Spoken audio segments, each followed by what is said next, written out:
Past tense अर्थात भूतकाल संपूर्ण हो जाने के उपरांत फ्यूचर सिंपल या फ्यूचर इंडेफिनिट टेंस हम लेते हैं, जिसकी पहचान है गागेगी, यानी हिंदी के वाक्यों के अंत में गागेगी आएगा, जैसे जाएगा, जाएंगे, जाएगी। तब इस सूत्र से वाक्य बनेंगे। सूत्र है सब्जेक्ट, इसके उपरांत सेल या विल लगेगा, फिर वर्ब की फर्स्ट फॉर्म आएगी, फिर ऑब्जेक्ट कंप्लीमेंट। इसी सूत्र को दूसरी तरीके से लिखवाया गया है, सब्जेक्ट और डबल एल, वर्ब की फर्स्ट फॉर्म और ऑब्जेक्ट, और डबल एल का अर्थ बताया गया है सेल या विल। आगे के सभी सूत्र में जहाँ कहीं भी डबल एल लिखा हो सूत्र में, तो समझना है कि उसका अर्थ सेल या विल होगा। और सेल कहाँ लगेगा? तो आई और वी आने पर तो सेल लगेगा। विल कहाँ लगेगा? आई विल के अलावा से सभी सब्जेक्ट्स यानी कर्ता के साथ विल लगेगा। तो इतना ही याद रखना है इसमें कि आई और वी के साथ सेल लगाना है, बाकी सब के साथ स्वतः है विल लगेगा। हाँ, जब हम मॉडल पढ़ेंगे तो सेल विल मॉडल भी है, तो मॉडल में ये उल्टे हो जाते हैं, यानी आई के साथ सेल विल आना चाहिए तो मॉडल में आई के साथ सेल आना चाहिए, तो मॉडल आने पर आई के साथ विल आएगा। उदाहरण लिखे हैं, कोई मेरी सहायता करेगा, तो ये वाक्य इसी सूत्र से बनेगा क्योंकि अंत में आया है गा, और ये देखिएगा। तो कोई यानी समबडी, ये हो गया subject. Somebody will help me, somebody will help me object. दूसरा वाक्य देखिए, हम आपका समर्थन करेंगे, तो वी यानी हम सब्जेक्ट की जगह डबल एल में से हमने ले लिया सेल, क्योंकि आई और वी के साथ सेल आता है। फिर मेन वर्ब की फर्स्ट फॉर्म, तो सपोर्ट यानी समर्थन करना, और आपका करेंगे तो यू आएगा, योर नहीं आएगा। क्यों नहीं आएगा? क्योंकि यू ऑब्जेक्ट है प्रोनाउन की टेबल में, तो ये जगह ऑब्जेक्ट की ही खाली है, इसलिए। अगला लेते हैं, ललिता हमें भूल जाएगी, तो कौन, कौन का उत्तर सब्जेक्ट, ललिता। कौन का उत्तर सब्जेक्ट, मैं आपको बारंबार बता चुका हूं। अब क्योंकि ललिता न आई है और न वी है, और आई और वी के अलावा जो भी आएंगे सब्जेक्ट्स, उनमें हम विल लगाएंगे। फॉरगेट यानी भूलना, उसकी फर्स्ट फॉर्म आएगी। उसके बाद अस यानी हमें, subject plus shall will plus V1 plus object. इस तरह से वाक्य कंप्लीट हुआ। फिर देखिए, वह वायुयान उड़ाएगी, सी सेल विल में से विल आएगा, क्योंकि ये आई और वी नहीं है, सी है, तो आई और वी को छोड़ देंगे तो सबके साथ विल लगाएंगे। उड़ाना यानी फ्लाई, हवाई जहाज उड़ाएगी तो एन एरोप्लेन, एक हवाई जहाज उड़ाएगी, हिंदी में एक लिखना अनावश्यक था।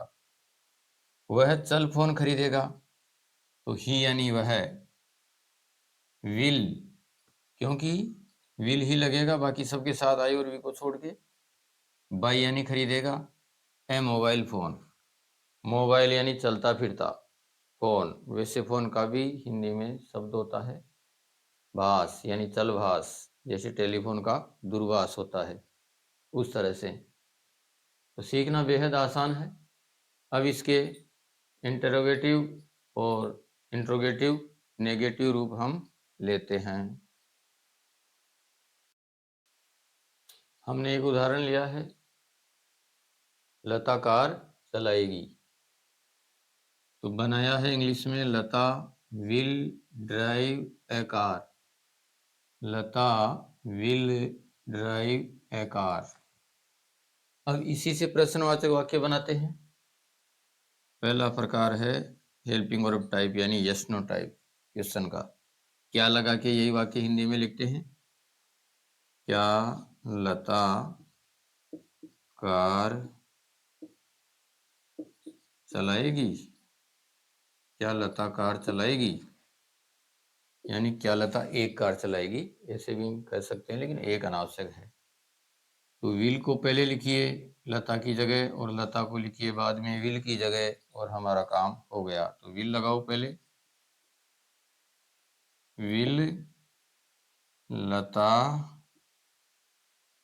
Drive a car.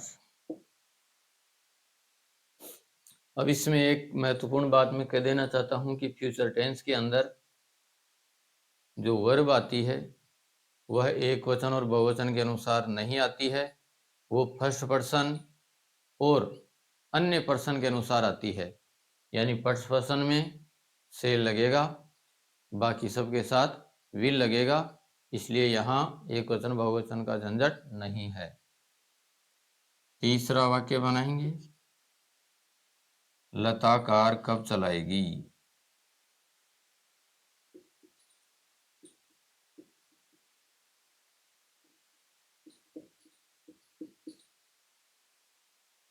Lata car कब चलाएगी। तो जो दूसरा सेंटेंस लिखा था उसको बिना किसी बदलाव के एक बार उतारते हैं। लता, इससे पहले विल था, will Lata drive a car. अभी तक तो इसका यही अर्थ है, will Lata drive a car, यानी क्या लता कार चलाएगी। अब कब के लिए WH एक्स्ट्रा जोड़ दीजिए, व्हेन। तो ये अर्थ बदल गया, अब इसका ये तीसरे वाक्य वाला अर्थ हो गया, लता कार कब चलाएगी, when will Lata drive a car. अब हम पहला सेंटेंस वापस नंबर 1 लगाते हैं, इसमें नहीं का प्रयोग करेंगे, नहीं शब्द हिंदी में, तो अंग्रेजी में यहाँ नोट शब्द का प्रयोग हो जाएगा, लता कार नहीं चलाएगी।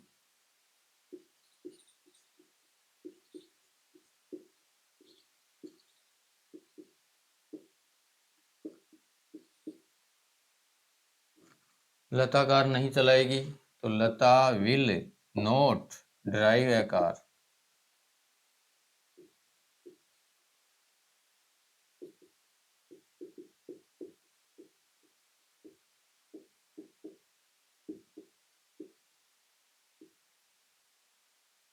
ये इस पहले की सहायता से ये पहला बन गया, केवल नोट का प्रयोग हुआ है, और नोट का प्रयोग कहाँ किया गया है, हेल्पिंग वर्ब के तुरंत बाद में, पहली हेल्पिंग वर्ब के तुरंत बाद में अगर दो हेल्पिंग वर्ब आती है तो। अब इस दूसरे में नहीं का प्रयोग कीजिए, तो ये दूसरा बनेगा। इसमें था क्या लता कार चलाएगी, इसमें बन जाएगा नहीं लगाने पर क्या लता कार नहीं चलाएगी।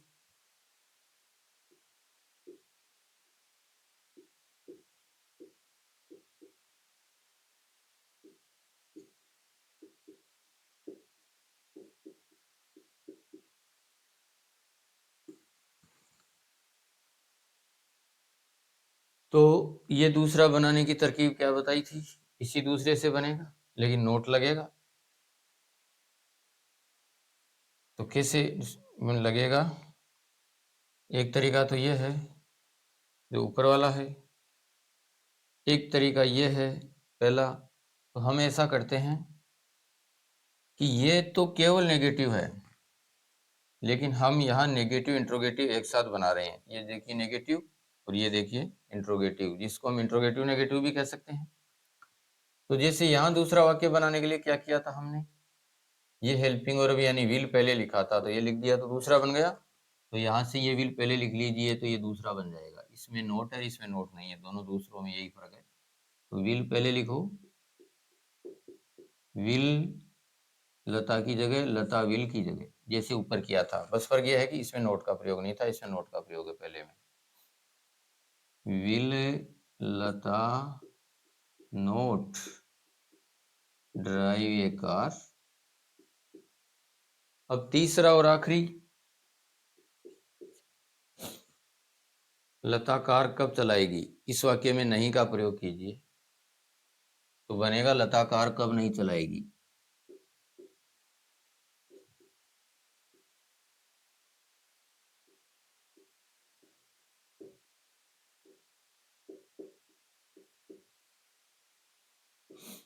और जैसे हमने दूसरे की नकल करके ही तीसरा बनाया था अंग्रेजी में। फर्क क्या किया था, वेन जोड़ दिया था दूसरे में। तो एक बार जैसे यहाँ दूसरे की नकल करके ये तीसरा बनाया था, वैसे ही इस दूसरे की नकल करके तीसरा बनाते हैं। तो कब की स्पेलिंग शुरू में ही जोड़ दो, अभ्यास हो गया होगा। वेन, और अब वेन लगा करके किसी दूसरे सेंटेंस को ऐसे के ऐसे लिख दीजिए। When will Lata note drive a car. Lata car कब नहीं चलाएगी। तो बेहद आसान है।